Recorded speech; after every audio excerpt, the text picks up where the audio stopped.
Hello hello hello hello. हम्म। और सुनिए, हाँ हाँ। आ रही। तो आज हम बेसिकली दो टॉपिक्स करने हैं। एक तो वुंड हीलिंग है, वुंड वुंड हीलिंग, ये सारी चीजें। And then there is basic surgical skills, उसमें भी काफी करवाऊंगा तो स्क्रीन सारे ही, लेकिन स्क्रीन स्क्रीन नहीं आ रही। वो खैर वो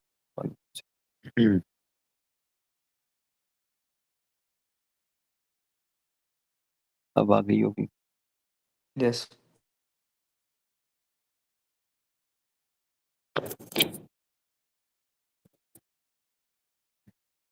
तो topics एक है वुंड हीलिंग।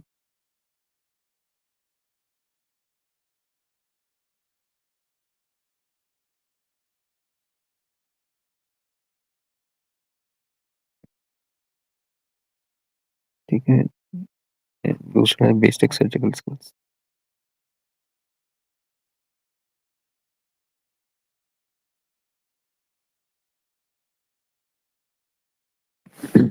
तो लेट्स बिगिन। तो सबसे पहले वुंड को डिस्कस करते हैं। वुंड बेसिकली क्या होता है कि हमारे पास अ, कोई भी ट्रॉमा वगैरह हो जो टिश्यू की इंटीग्रिटी को डैमेज करे, उसको हम वुंड कहते हैं। ठीक है, वुंड की डिफरेंट क्लासिफिकेशंस होती हैं। ठीक है, एक तो उसकी होती है वेकफील्ड क्लासिफिकेशन, जिसमें wound is divided into two, tidy wound और अनटाइडी वुंड।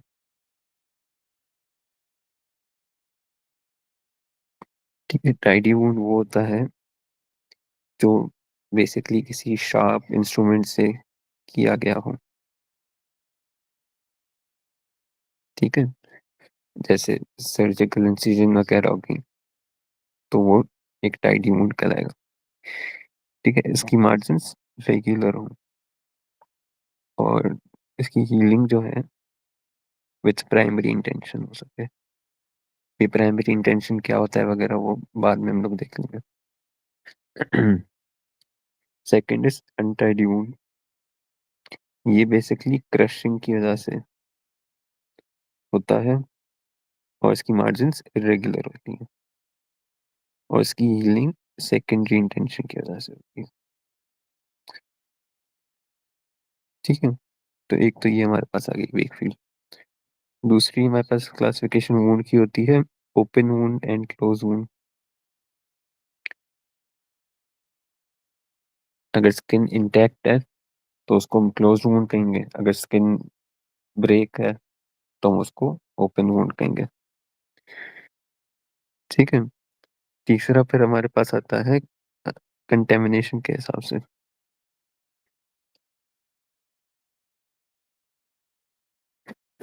ठीक है, इसमें बेसिकली क्या होता है कि चार चीज चार क्लासेस होती हैं वुंड की।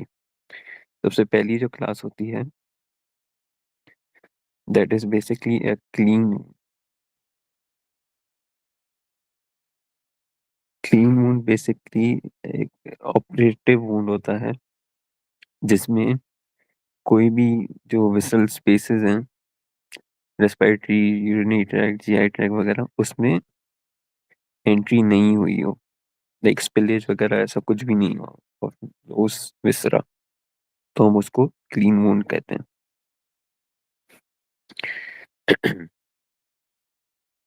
तो ये ऑपरेटिव वुंड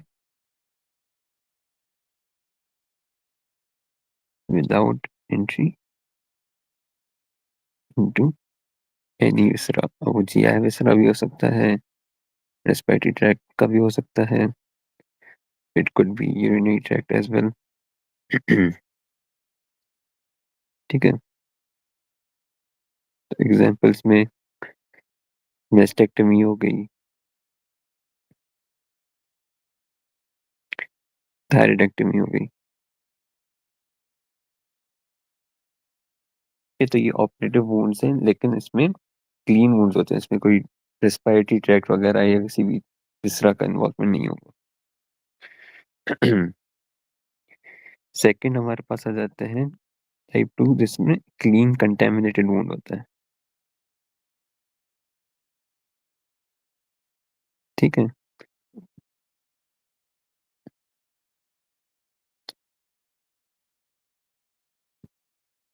ये बेसिकली क्या होता है कि ये भी एक ऑपरेटिव वुंड होता है,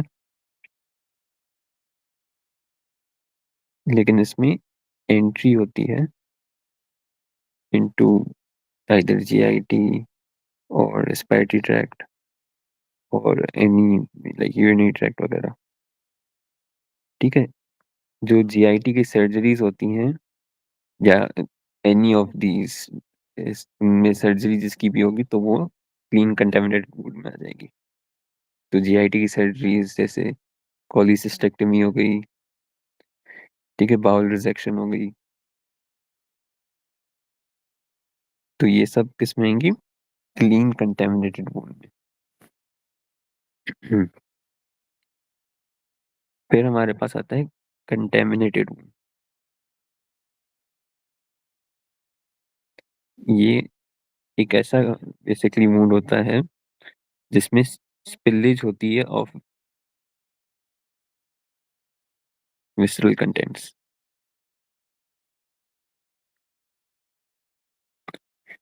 ठीक है। तो जैसे बिल्कुल पेनिट्रेटिंग ट्रॉमा है, अब ये could be operative could be non operative, ये एक ओपन वुंड है, अब it's could be due to like gun shot वगैरह। ठीक है, तो अब वो ओटी के लिमिट्स में नहीं है, ये शुरू के दो ओटी के लिमिट्स में थे। ठीक है, तो पेनिट्रेटिंग एब्डोमिनल ट्रॉमा है, तो उसमें एब्डोमिनल विसरा के जो कंटेंट्स है वो स्पिल होके बाहर निकल के आते हैं। ठीक है, उसके अलावा ड्यूरिंग सर्जरी भी स्पिलेज हो सकती है।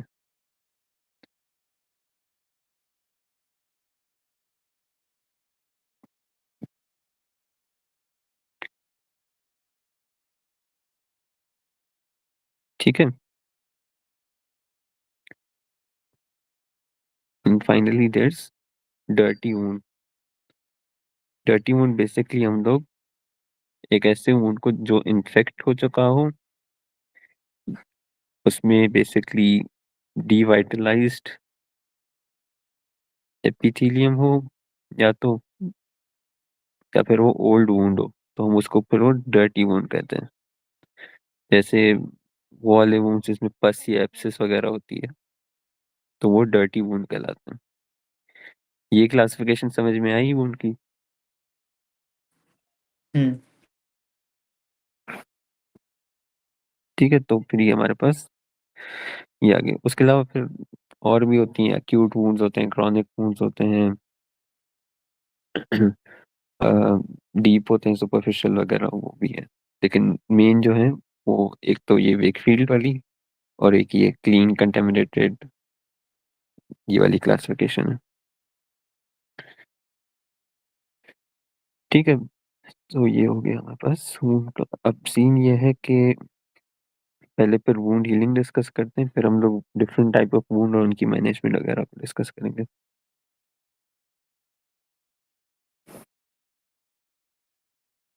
तो वुंड हीलिंग,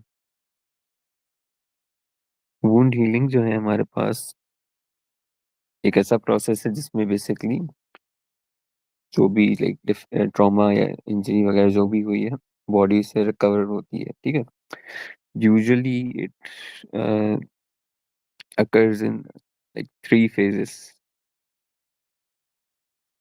ठीक है, एक इसका स्टार्टिंग का फेज मानते नहीं है लेकिन वैसे ही होता है, तो कभी 4 phases भी कहीं तरह है, कहीं 3 भी है, तो दैट्स नॉट मैटर। ठीक है, फर्स्ट फेज उसूलन होता है that is stage of haemostasis. ठीक है, जैसे ही इंजरी होती है, वेसल वॉल ट्रॉमा होता है तो ब्लीडिंग होती है, तो उसमें जो इनिशियल स्टेज होती है हीमोस्टेसिस में वेजो कंस्ट्रिक्शन होती है।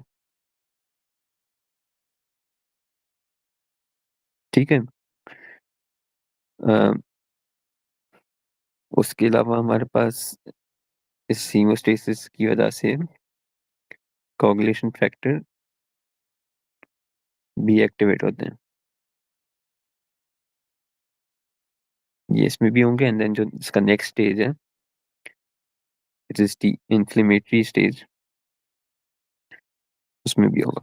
ठीक है, इन्फ्लेमेटरी स्टेज जो होता है from the onset of injury till 2 to 3 days after तक रहता है।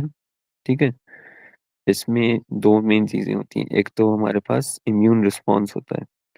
ठीक है, अर्ली इम्यून रिस्पॉन्स में न्यूट्रोफिल्स वगैरह,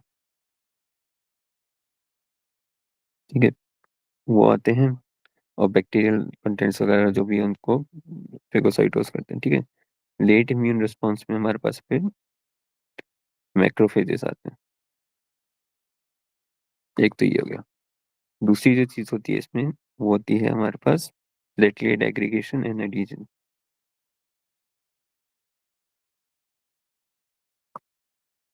ठीक है, उसके अलावा फिर ग्रोथ फैक्टर्स वगैरह जो हैं वो भी रिलीज होते हैं, जो फिर और एग्रीगेशन वगैरह और एक्स्ट्रासेलुलर मैट्रिक्स डिपोजिशन वगैरह वो करवाते हैं।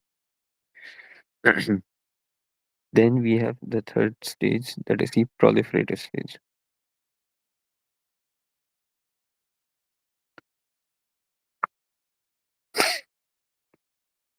ठीक है, ये थर्ड डे से लेके यूजुअली थर्ड वीक तक होता है। ठीक है, इसमें फाइब्रोब्लास्टिक एक्टिविटी बढ़ती है,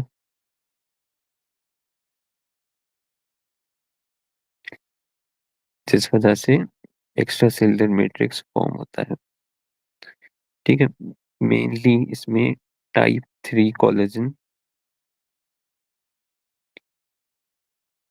जो होता है इनिशियली वो बेसिकली प्रोड्यूस हो रहा होता है। ठीक है, उसके अलावा इसमें एंजियोजेनेसिस और रीएपिथेलाइजेशन ऑफ वूंड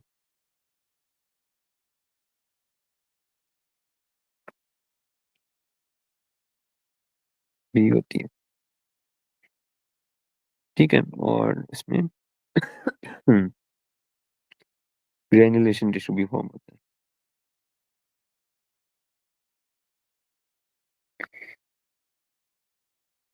ये तो ये प्रोलिफरेटिव फेज हो गया। देन फाइनल फेज जो है हमारा, that is the remodelling phase.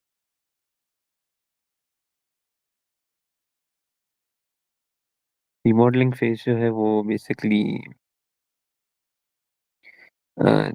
Third week से शुरू होकर and then it can last up till like कभी ईयर्स ऑनवर्ड्स वगैरह जो भी है। इसमें जो है मेन काम क्या होता है कि टाइप 3 कोलेजन जो है वो अब कन्वर्ट हो जाता है इनटू टाइप 1 कोलेजन, जब तक एक रेशियो ना बन जाए 4:1 का, जिसमें टाइप 1 ज्यादा हो एंड टाइप 3 कम हो। ठीक है, तो इतना कन्वर्ट हो के कि ज्यादा टाइप 1 का होगा। ये इसलिए होता है क्योंकि टाइप 3 जो होता है वो हैप्पैज़ार्ड अरेंजमेंट होती है, तो उसकी जो टेंसाइल स्ट्रेंथ होती है वो कम होती है, तो उतना स्ट्रांग नहीं होता। टाइप 1 जो होता है उसकी टेंसाइल स्ट्रेंथ ज्यादा होती है, तो वो स्ट्रांग होता है। तो टिश्यू नेचुरली इनिशियली वीक होता है, देन वो आहिस्ते आहिस्ते अपनी टेंसाइल स्ट्रेंथ बढ़ाता है up till the 12th week or the third month. 80% of the normal tensile strength जो होनी चाहिए टिश्यू में अचीव वो कर लेता है। ठीक है, तो ये कि हमारे पास वूंड हीलिंग का एक जनरल ओवरव्यू आ गया। अब यही wound healing different different body के टिश्यूज में थोड़ा थोड़ा डिफरेंट डिफरेंट तरीके से होती है। ठीक है, वो कैसे? जैसे बोन की बात करें तो बोन में भी यही चीजें होती हैं। सबसे पहले हीमोस्टेसिस तो नहीं होता, उसमें हेमाटोमा फॉर्मेशन हो जाती है। ठीक है, फिर सॉफ्ट कैलस बनता है या फिर कैलस फॉर्मेशन होती है। ठीक है, कैलस बेसिकली इमेच्योर बोन होती है।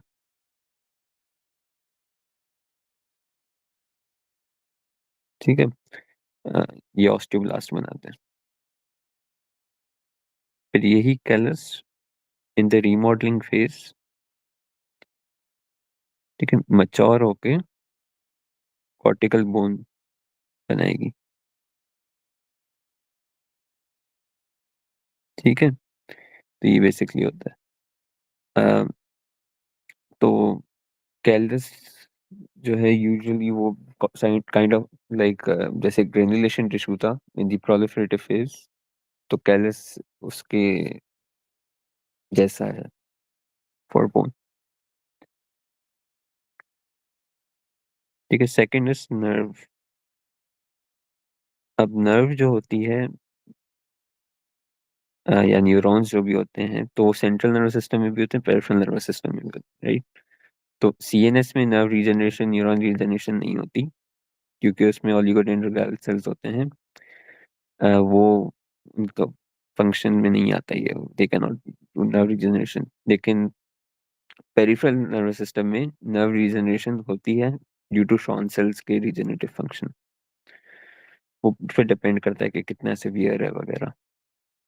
ठीक है, तो nerve regeneration peripheral nervous system में होती है।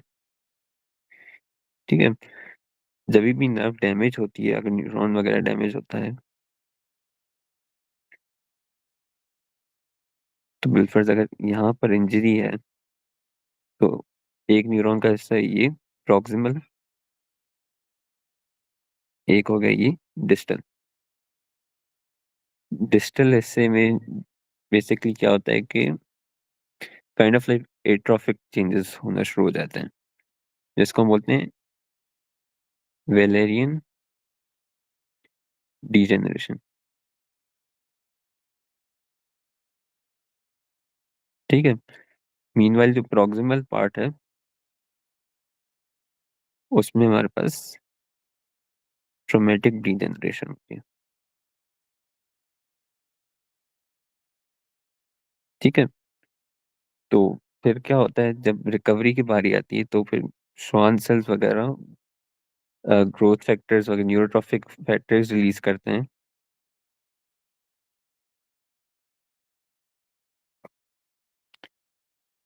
जिससे क्या होता है कि प्रॉक्सिमल टू डिस्टल रीजनरेशन शुरू हो जाती है। ठीक है, देन फिर वही उसकी प्रॉक्सिमल टू डिस्टल जैसी रीजनरेशन वगैरह शुरू होगी, तो प्रोलिफरेशन होगी नर्व नर्व सेल वगैरह की। जब उसकी प्रोलिफरेशन शुरू होगी, तो फिर रीजनरेशन हो जाएगी। ठीक है, फाइनली टेंडन। टेंडन में जो मेन मसला आता है कि tendon is usually avascular. Avascular है तो नहीं, लेकिन वेस्कुलरिटी बहुत कम होती है उसकी। ठीक है, तो उसके जो सराउंडिंग स्ट्रक्चर्स हैं उसको न्यूट्रिएंट्स प्रोवाइड करते हैं। इसलिए जो टेंडन की जो हीलिंग होती है प्रोसेस, वो यूजुअली काफ़ी डिलेड होती है, क्योंकि उसकी वेस्कुलर सप्लाई न्यूट्रिएंट्स वगैरह उसको कम रिसीव होते हैं। तो हेंस फायर जो टेंडन की इंजरीज वगैरह हैं, तो उसमें ज़्यादा टाइम लगता है। अच्छा, न्यूट्रिएंट्स कैसे मिलते हैं टेंडन्स को? तो उसमें हमारे पास दो पाथवेज होते हैं, होता है इंट्रिंसिक, दूसरा होता है एक्सट्रिंसिक या एक्सटर्नल। इंटरनल एक्सटर्नल कर लो बदल। इंट्रिंसिक या इंटरनल में बेसिकली दो होते हैं फिर। एक होती है साइनोवियल डिफ्यूजन, जिसमें बेसिकली जॉइंट का जो साइनोवियल फ्लूइड है, वो ही न्यूट्रिएंट्स प्रोवाइड करता है टू दी टेंडन। ये खासकर उधर होता है जहाँ पर टेंडन्स जो हैं वो कवर्ड होते हैं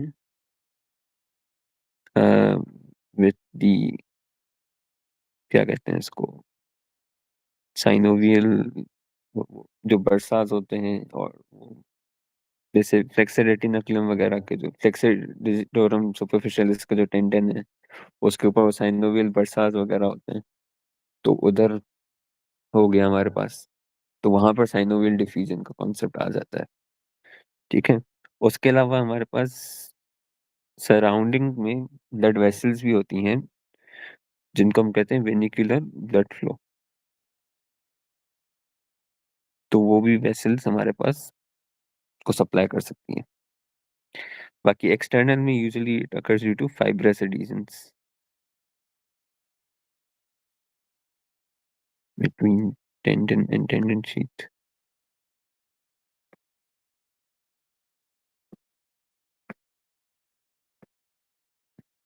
ठीक है। अब सीन ये है कि वुंड हीलिंग जो है हमारे पास,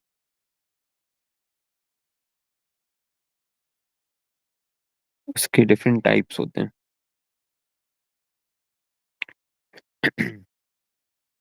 एक हमारे पास होती है हीलिंग बाय प्राइमरी इंटेंशन।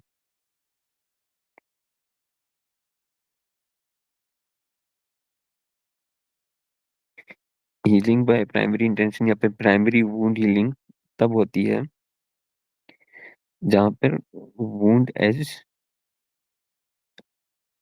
आपस में मिल सके, अपोज्ड हो।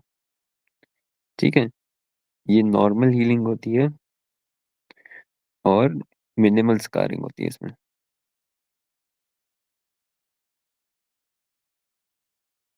सेकंड होता है जिसको बोलते हैं हीलिंग बाय सेकेंडरी इंटेंशन या फिर सेकेंडरी वुंड हीलिंग।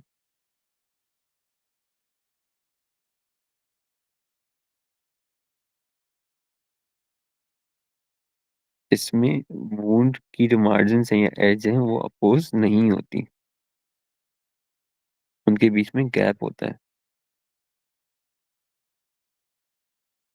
वो गैप फिल करता है ग्रेनुलेशन टिश्यू।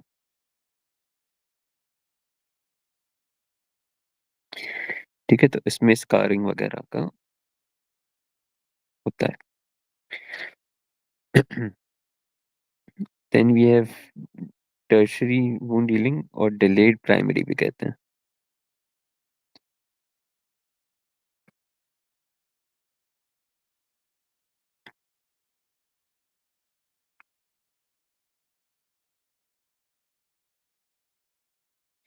इसमें इनिशियली हम लोग वुंड को ओपन रखते हैं, यूजुअली तब जब वुंड इन्फेक्टेड होता है वगैरह, तो हम इनिशियली उसको ओपन करके रखते हैं, ट्रीट करते हैं।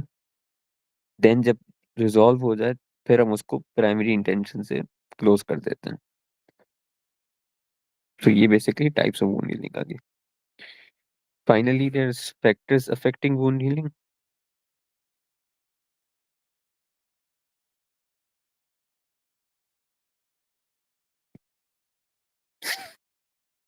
तो उसमें हमारे पास लोकल फैक्टर्स भी होते हैं, देन सिस्टमिक फैक्टर्स भी होते हैं। लोकल में हमारे पास स्किन टेंशन है। जितनी ज्यादा स्किन टेंशन होगी उतनी पुअर हीलिंग होगी, बिकॉज फाइबर्स वगैरह होंगे वो सही तरीके से अपोज नहीं कर पाएंगे। हाइपोक्सिया है, इन्फेक्शन है। ठीक है। या फिर कोई ऐसे फॉरेन बॉडी वगैरह हो जो हीलिंग को डिले करे ड्यू टू इन्फ्लेमेशन। ठीक है। Then there is systemic. Systemic में एज एज हो गया, डायबिटीज मेलाइटिस हो गया, मेल न्यूट्रिशन हो गया, ओबीसिटी। ठीक है। और भी बहुत है। तो ये हमारे पास फैक्टर्स अफेक्टिंग वुंड हीलिंग। अब हम लोग डिस्कस करते हैं management of wound, and then we will discuss like types of wound वगैरह। देन हम लोग स्कार को डिस्कस कर लेंगे देन।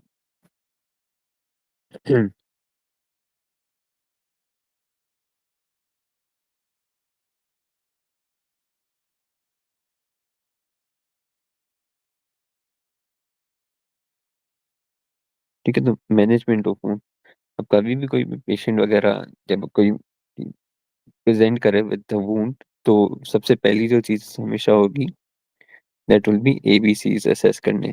ठीक है। एयर वे ब्रीदिंग सर्कुलेशन। देन हम लोग करेंगे असेस दी वुंड। ठीक है। हिस्ट्री लेंगे, एग्जामिनेशन वगैरह करेंगे जो भी है, वूंड को हमने देख लिया, देन वी विल सी के कौन से टाइप का वूंड है, उसकी अप्रोच क्या रहती है, ये सारी चीजें। फिर हमारे पास तीसरी जो चीज आती है, that is the wound cleansing, मतलब डिब्राइडमेंट। ठीक है, डिब्राइडमेंट हम लोग तब करते हैं जब डेड टिश्यू हमें हो, पता हो कि भाई ये डेड टिश्यू वगैरह है, उसको रिमूव करना है, तो हम उसको डिब्राइडमेंट कहते हैं। वरना फिर हम उसको वुंड क्लेंजिंग में यूजुअली बस नॉर्मल सलाइन से इरिगेशन करते हैं, तो फिर उसमें उसको डिब्राइडमेंट उसको नहीं कहते। डिब्राइडमेंट तब जब रिमूवल ऑफ डेड टिश्यू। ठीक है।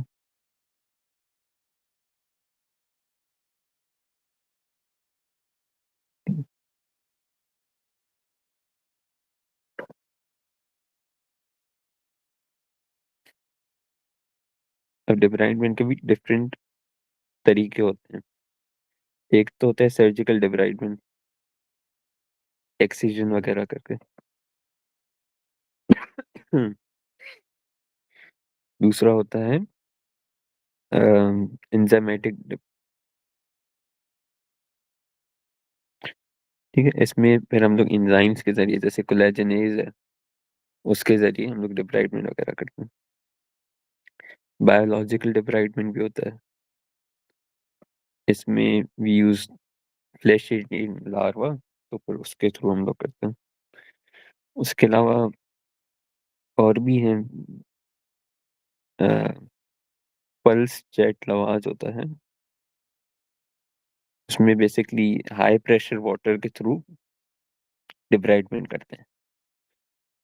ठीक है, उसके साथ साथ then you will obviously have to give antibiotic prophylaxis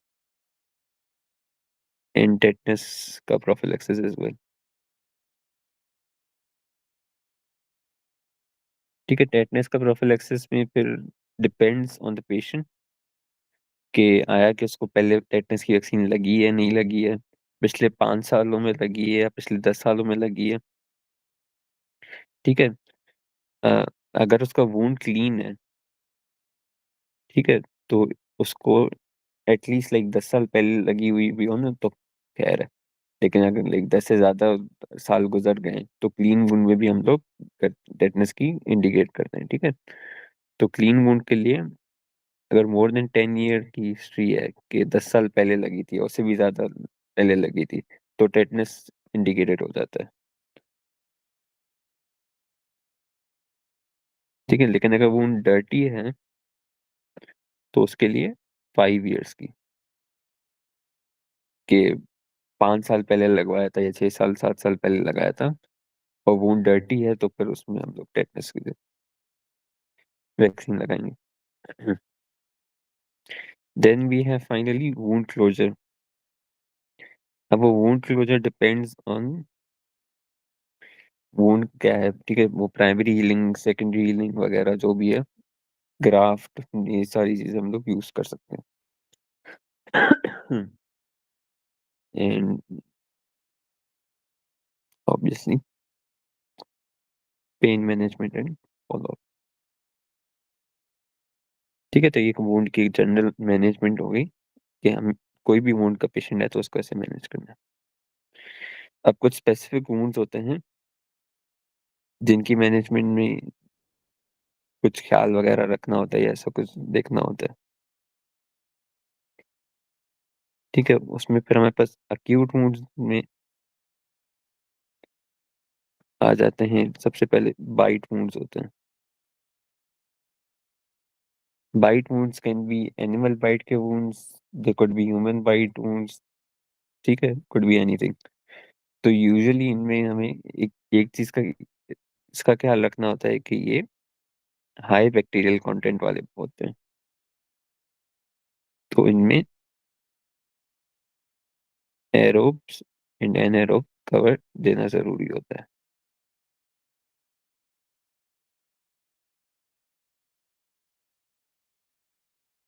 ठीक है, सेकंड हमारे पास जो होता है वो होती है डीग्लविंग। डीग्लविंग बेसिकली हम उसको बोलते हैं जिसमें जो स्किन और सबक्यूटेनियस फैट है वो सेपरेट हो जाए फ्रॉम अंडरलाइंग फेशियो, तो उसको हम कहते हैं डीग्लविंग। अब this could be close degloving या फिर it could be open degloving. Open degloving में स्किन बेसिकली निकल जाती है एंड सबक्यूटेनियस फैट भी सफा सेपरेट हो जाता है। क्लोज में इंटरनल सेपरेशन होती है लेकिन स्किन स्टिल अटैच होती है टू द बॉडी। ठीक है। फिर इम्पोर्टेंट कंपार्टमेंट सिंड्रोम।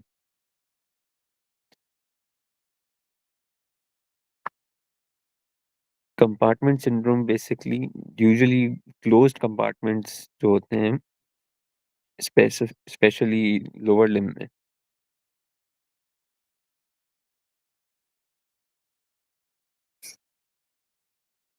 तो उनमें होता है। ठीक है। It is characterised by pain specially on passive movement.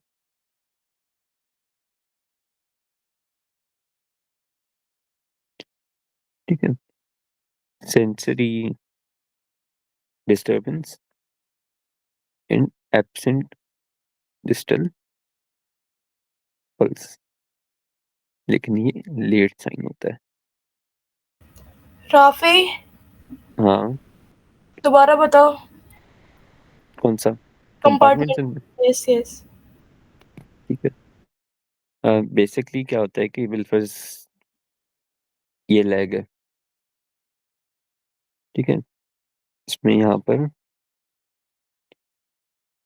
ये टिबिया हो गई, ये फिब्रिला हो गई, ये इंटीरियर कर दो, इसको पोस्टीरियर कर दो।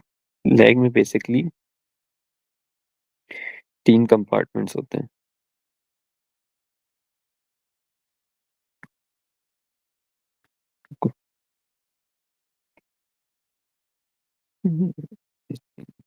हाँ, सही है। एक पोस्टीरियर कंपार्टमेंट होता है, दूसरा इंटीरियर कंपार्टमेंट होता है एंड तीसरा लेटरल कंपार्टमेंट होता है। होता यूं है कि इंटीरियर कंपार्टमेंट जो होते हैं वहाँ पे स्ट्रक्चर्स बहुत ज़्यादा होते हैं और स्पेस बहुत कम होती है।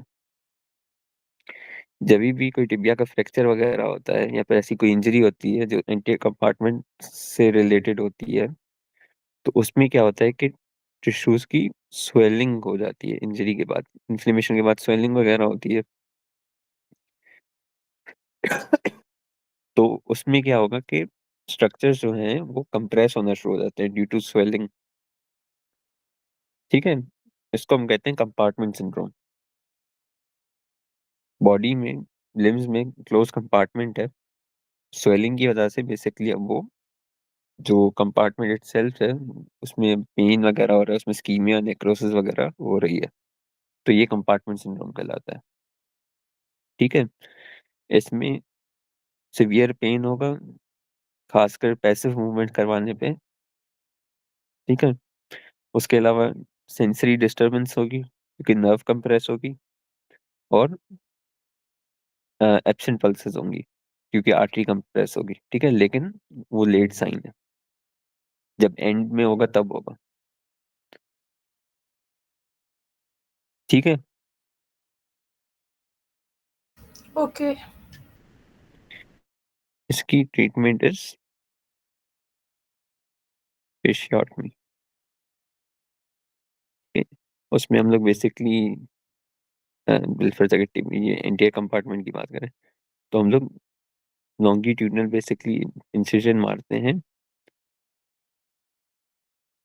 Medial and lateral to. वो इससे क्या होगा कि बेसिकली जो प्रेशर है वो सारा डिस्पर्स हो जाएगा, रिलीज हो जाएगा। तो फिर वो जो स्वेलिंग वगैरह थी वो बेसिकली सबसाइड होगी, और स्कीमिया नेक्रोसिस वगैरह कंप्रेशन थी वो भी सबसाइड हो जाएगी। ठीक है। तो ये फेशियोटॉमी करते हैं। इसको जितना जल्दी करोगे उतना बेहतर है, क्योंकि अगर लेट फेशियोटॉमी की तो उससे फिर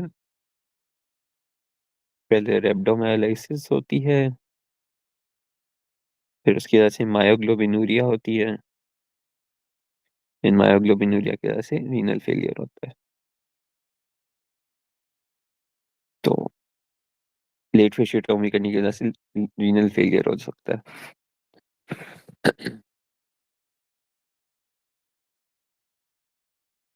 ठीक है, तो ये हमारे पास आ गए। अक्यूट में और भी वुंड्स हैं, लेकिन वो इतने इम्पोर्टेंट नहीं है। देखना चाहो तो देख लेना, मैंने नोट्स में लिखे हुए हैं, तो उसका मसला नहीं है। लेकिन मेनली जो है compartment syndrome is the main one.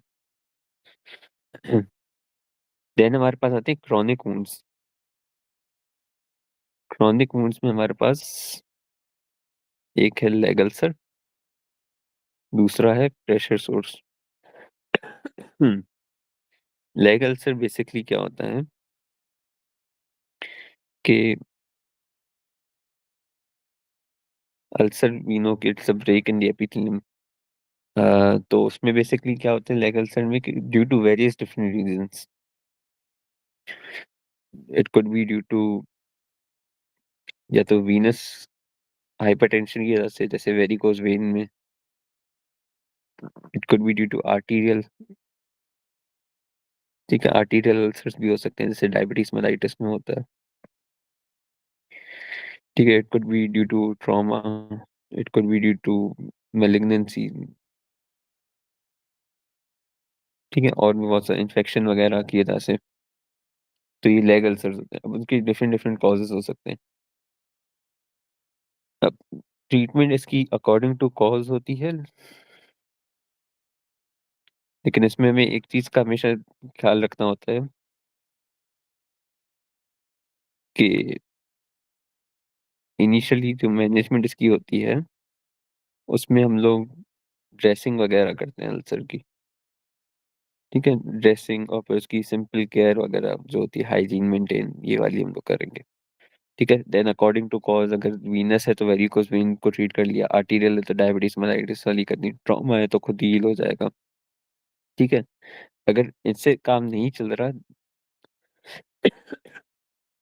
ठीक है, तो फिर you will have to go for biopsy to rule out malignancy.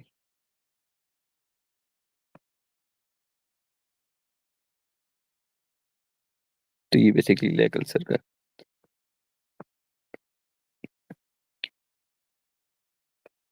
Then we have pressure sores. Pressure sores basically तब डेवलप होते हैं जब हमारे पास प्रोलॉन्ग प्रेशर अगर किसी भी टिश्यू पर हो, तो उसकी वजह से नेक्रोसिस हो जाए। जैसे लोग जो प्रोलॉन्ग बेड रेस्ट पर होते हैं, या फिर लोग जो व्हील चेयर पर होते हैं फॉर देयर लाइफ, तो उन लोगों में इसका खतरा होता है।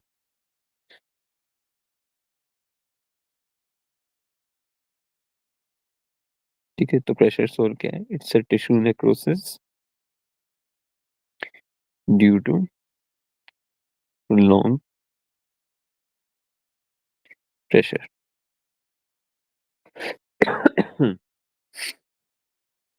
ठीक है, अ, इसकी साइट्स इंपॉर्टेंट है। Ischium, greater trochanter, sacrum, heel, malleolus और ऑसिपिल। ठीक है, तो ये बेसिकली हमारे पास इन साइट्स पे होता है। इशियम पे it's the most common, ischium पे।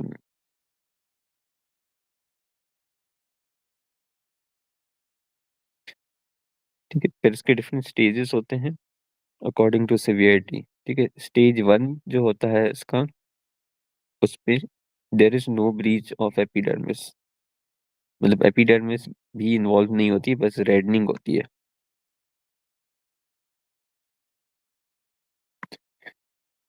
स्टेज 2 में पार्शियल थिकनेस इन्वॉल्व होती है। ठीक है, इसमें एपिडर्मिस और थोड़ा सा डर्मिस का।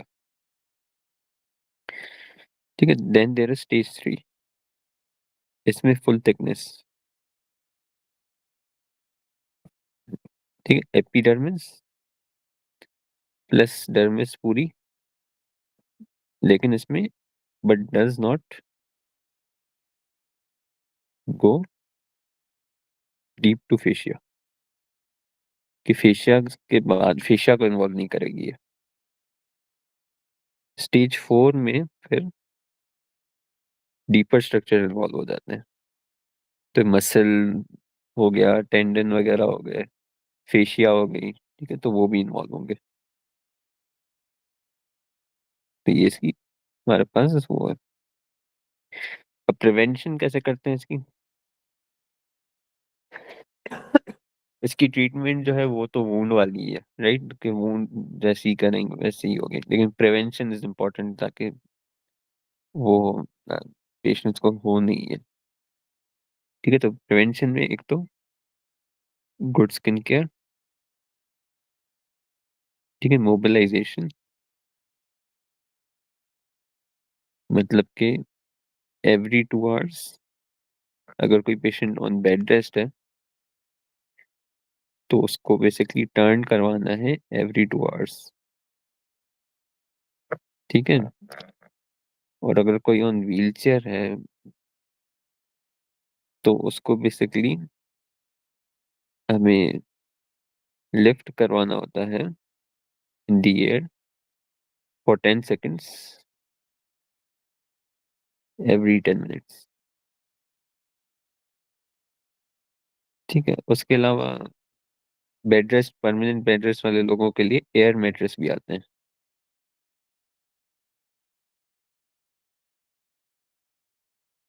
ठीक है, तो ये हमारे पास बेसिकली इसकी प्रिवेंशन आ गई। देन हमारे पास आ जाता है स्कार। स्कार बेसिकली जब वुंड हीलिंग हो जाती है तो फिर जो टिश्यू, इनिशियल जो टिश्यू बन रहा होता है उसको हम कहते हैं स्कार टिश्यू। उसमें यूजुअली कोलेजन वगैरह होता है, एंड स्कार के फिर डिफरेंट टाइप्स होते हैं। ए, एक तो हमारे पास होता है नॉर्मल स्कार, ठीक है, उसका यूजुअली हमारे पास वो फ्लैट होता है, उसका कलर यूजुअली पिंक होता है।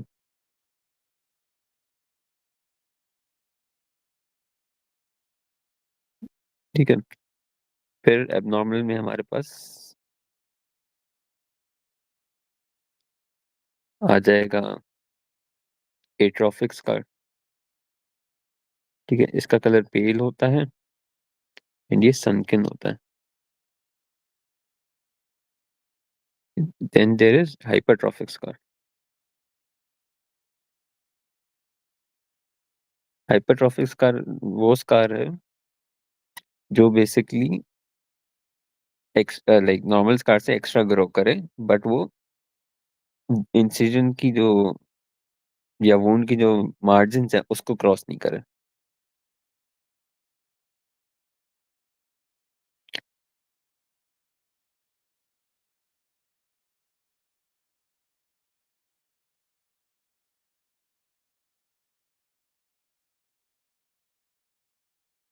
ठीक है, और then we have keloid scar या कीलॉइड बस।